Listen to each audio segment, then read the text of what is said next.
Okay, let's talk for just a couple of minutes, and I promise just a couple of minutes, on making a background color. What I have here, this is one of the pieces out of Volume 1 of the Painting Impressions, Volume 1. It's one of the slightly a little bit more advanced lessons in Volume 1 because of the multi-petaled flowers that you see here now. And what I do also with this particular background, rather than having just one background, solid background color, is I move the background from light to dark. And so I just want to show you a little bit about how we go about go mixing up. You can follow the step photos in each particular lesson to see how I do the background. But basically in the background, one of the things that you do want to make sure that you have in your background is some sealer. This again gives us a nice tooth to our surface. We want an equal amount of sealer to an equal amount of color. But one of the things I want to talk to you about is you're going to find in the Paint It Simply program, we're going to start creating hundreds and hundreds of different background colors for you from within these specific 6 colors. Now, the philosophy is the same that's used in the house paint industry. When you go into the home store and you buy a gallon of house paint, they go grab a tintable base, a base type of base, and then they put it under, it's just like a little color wheel. And it has reds and blues and yellows and stuff into it. And they program in and it squirts in a little bit of this, a little bit of this, and a little bit of this. And then it makes that color. And then you buy, and then they shake it all up really well and it makes that color. They don't go out there and have all of these cans. They make a base and they make the color. The same type of philosophy we're going to follow with this particular program. Your base that you really have is your white and then the base brown that we have here. So we have white and our base brown. This is our base, or basically a base for a lot of our colors is the medium white that you see in out of your palette. It's a nice toned base. So you have white and you have this color. And then what you're doing is you're really just kind of tinting these colors over to all these different things. So let's say, for example, you see in one of the things, it uses the dark green. A color may take a white plus a little bit of the dark green. Well, what's inside this dark green? The base brown. The base brown is going to be basically in just about everything, except for a real bright background, but you're going to want that base brown. So this is what we would consider what we call a tintable base. The white base or a brownish kind of tinted base, and then I can add a little yellow to it like I have over here. So I have, but this is one of the most important colors in the entire system that we're going to key everything around, these particular colors. And so here, when you go look at, I created some names with them. These are more designer names that you'll find in some of the designer colors today. For when you go look at these colors, some of these colors that are in the books here, as just options for backgrounds for you. I call it yellow sage. I take 1 part of Hansa Yellow, 1 part of titanium white, ATO, a touch of base brown, and a touch of base green. And so you can see it's kind of a yellowy green, toned, a lighter yellow green is what it looks like, and that's because it contains the white, but then to lighten it up, the yellow and the green, and then the toner that's inside it right here. Age pine here.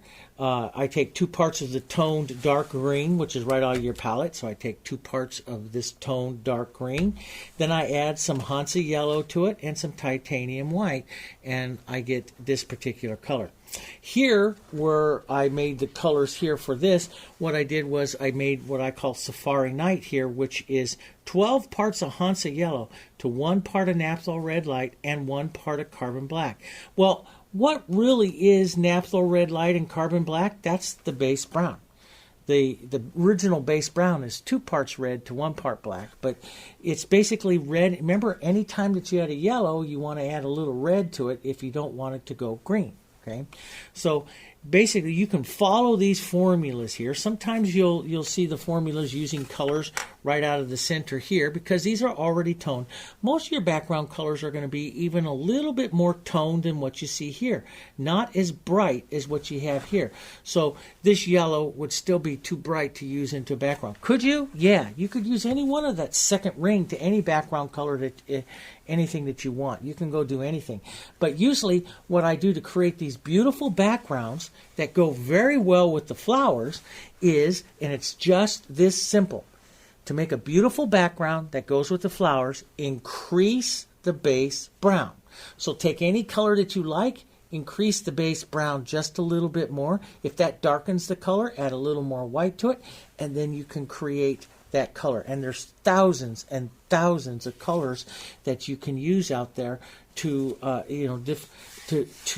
paint any project, any piece that you want. But you increase the base just a little bit, and then that'll make a nice toned version for a slightly brighter version of it to come, off of the painting.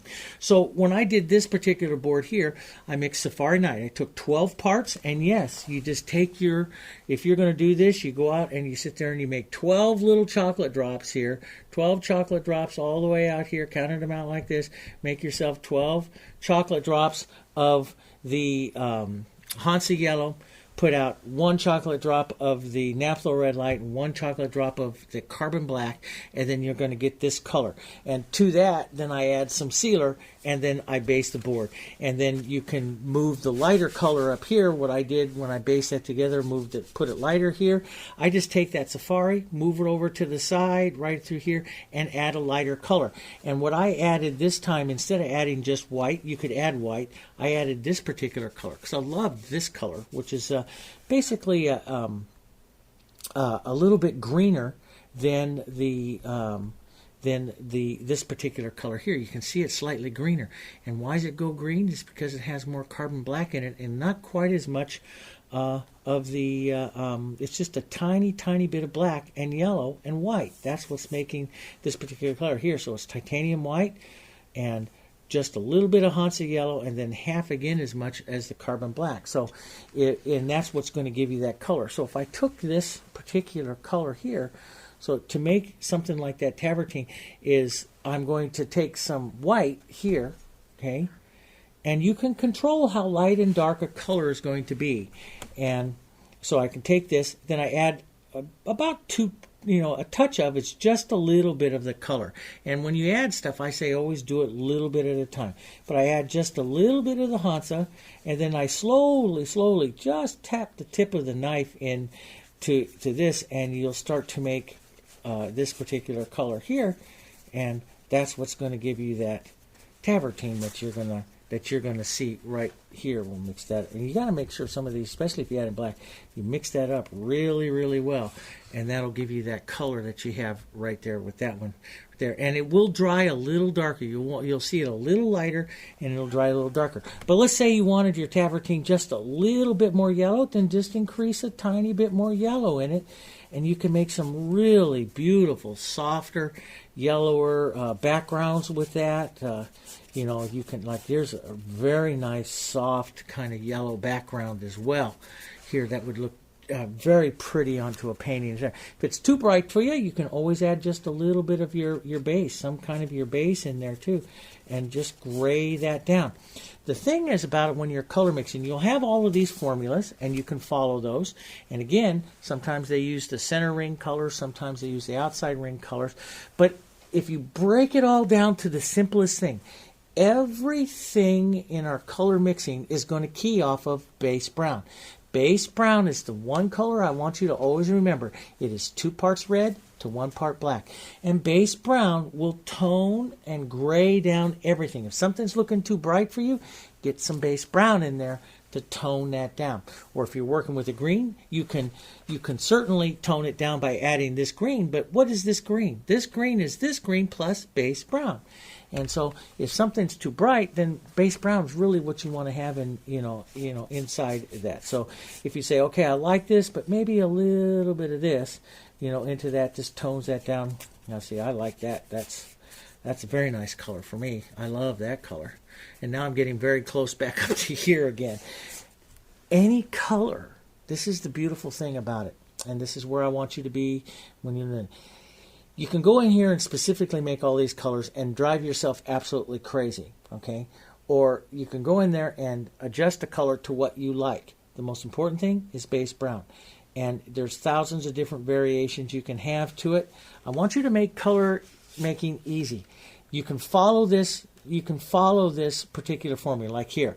1 part carbon black, 1 part phthalo blue, 2 parts brown, and a little bit of the green. And then you can lighten it up with, take that gray, lighten it up with white, and you can make that. Or red deep, 2 parts red violet, 1 part Naphthol Red Light, and a touch of black. Okay? And what's the Naphthol Red Light and black again? Your base brown. Basically, what is this color here? It's red violet. It's our outside tube color plus our base brown. That's how I'm making that particular color. Base brown is very important. It's our base. It's our base for making everything. It makes base coat colors. You take a blue, lighten the blue with white, add some base brown, and you got a base color. So the base brown is so very important. And you can have so many things. But the most important thing is you can't make a mistake. Okay? And why can I say that? You're doing limited palette. Every color that you do here and every base that you make has harmony because the palette is limited. You cannot make a wrong color. Just adjust it to you want. Do you want it more blue? Do you want it more green? Do you want it more yellow? Do you want it more red? If it's too bright, add base brown. If it's too dark, add white. If you want it darker, maybe a touch of black.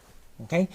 Just play around with those mixes here. You can't go wrong, and find some colors. And the greatest way to pursue your artistic journey is to start playing and mixing the colors. You can follow the formulas, but don't be afraid to change them a little bit. And if anything's ever out of whack, add base brown. Okay? Alrighty, let's get into the lessons.